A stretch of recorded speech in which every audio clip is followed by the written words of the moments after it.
Shirt के side में ये चीज क्यों होती है, कॉइन में ये लाइंस क्यों होते हैं, और जिन बबल रैप्स को हम फोड़ते हैं उनका असल में काम क्या है। आज हम आपको ऐसी चीजें बताएंगे जिनका रियल यूज आपको आज तक पता नहीं था। नंबर 10, कई सारे शर्ट्स और जैकेट्स में ये चीज दी जाती है। लोगों को लगता है ये बस डिजाइन के लिए है, पर इसका पर्पस है ये एक्चुअली में बैकपैक्स और वैनिटी बैग्स को सपोर्ट करने के लिए होता है, ताकि वो शोल्डर से गिर ना जाए। और हाँ, ये थोड़ा बहुत अच्छा लुक भी देता है, यानी ये लुक्स के लिए भी होता है। नंबर 9, इंडिया के 1 और 2 रुपए के सिक्के में आपने लाइन वाला पैटर्न तो देखा ही होगा। ये इसलिए होता है क्योंकि पहले के टाइम में सिल्वर और गोल्ड के कॉइन यूज किए जाते थे और ये सब बहुत वैल्यूएबल कॉइन थे। तो कुछ चालाक लोग ये करते थे कि कॉइन्स के साइड में थोड़ा घिस देते थे, जिसके बाद जो स्क्रैप कलेक्ट होता था उसे पिघला के बहुत ज्यादा दाम में बेचते थे। और इसे रोकने के लिए कॉइन्स में ऐसे लाइन का पैटर्न आता था ताकि कॉइन घिस गए या नहीं इसका पता चले। फिर ऐसा एक एक करके ऐसा पैटर्न सारे कॉइन्स में आने लगा। नंबर 8, बबल रैप को फोड़ने का मजा अपने आप में ही अलग है, पर देखा जाए तो इसका असली काम क्या होता है? चीजों को प्रोटेक्ट करना,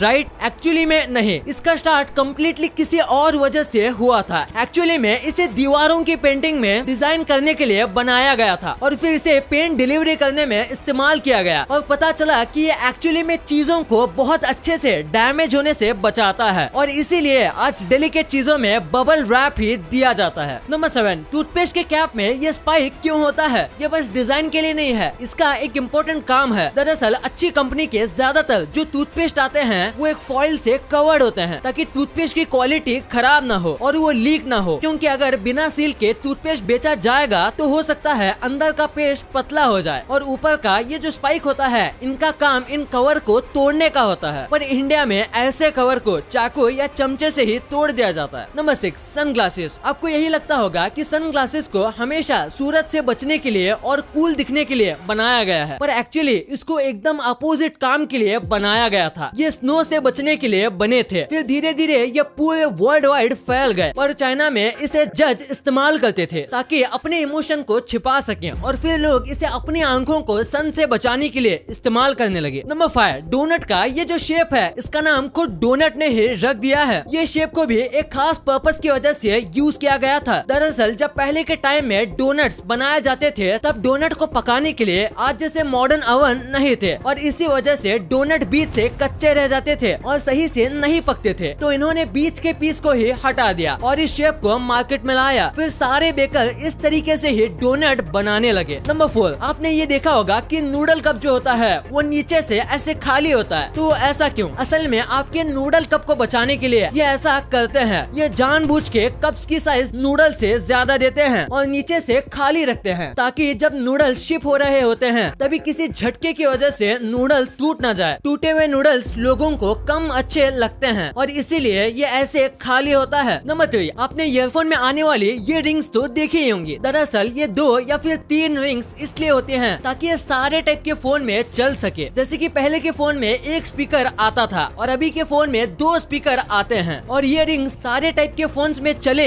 इसलिए ये होती है। पर कुछ लो बजट ईयरफोन में 2 रिंग भी होती है और उनका अलग पर्पस होता है। नंबर 2, बुक के साइड में आने वाली इन लाइन को आपने कई बार देखा होगा। एक्चुअली पहले के जमाने में इंटरनेट और प्रिंटेड बुक्स नहीं होती थी, जिसकी वजह से तभी के लोग सारी की सारी चीजें बुक में अपने हाथों से लिखते थे और उसे लाइब्रेरी में रखते थे। और कई बार लाइब्रेरी की बुक्स चूहे कुतर जाते थे। चूहे पूरी बुक को नहीं खा पाते थे पर वो बाजू की बॉर्डर को कुतर देते थे। इसीलिए फिर बुक बनाने वालों ने सोचा कि वो पेज में ऐसे मार्जिन बना देंगे ताकि लोग मार्जिन के पीछे लिखे और अगर कोई चूहा बुक कुतरता है तो बस पेजेस ही काटेगा और जो लिखा है वो बच जाएगा। और बस इसी पर्पस के लिए मार्जिन बनाई गई थी और आज हमें बिना मार्जिन के लिखने में अनकंफर्टेबल फील होता है। नंबर 1, डोमिनोज के पिज्जा में ये पिज्जा टेबल या पिज्जा स्टॉपर जो आता है ये हम पिज्जा खोलते ही फेंक देते हैं, पर एक्चुअली में इसका एक इम्पोर्टेंट पर्पस होता है। जैसे कि आपने देखा होगा कि जब भी आप पिज्जा का कोई पीस लेने जाते हो साथ ही साथ साइड वाला पिज्जा भी आगे खिंच जाता है और फिर हमें हाथों से अलग करना पड़ता है, जिसमें हाथ बहुत गंदे हो जाते हैं और इससे रोकने के लिए ये पिज्जा स्टॉपर दिया जाता है।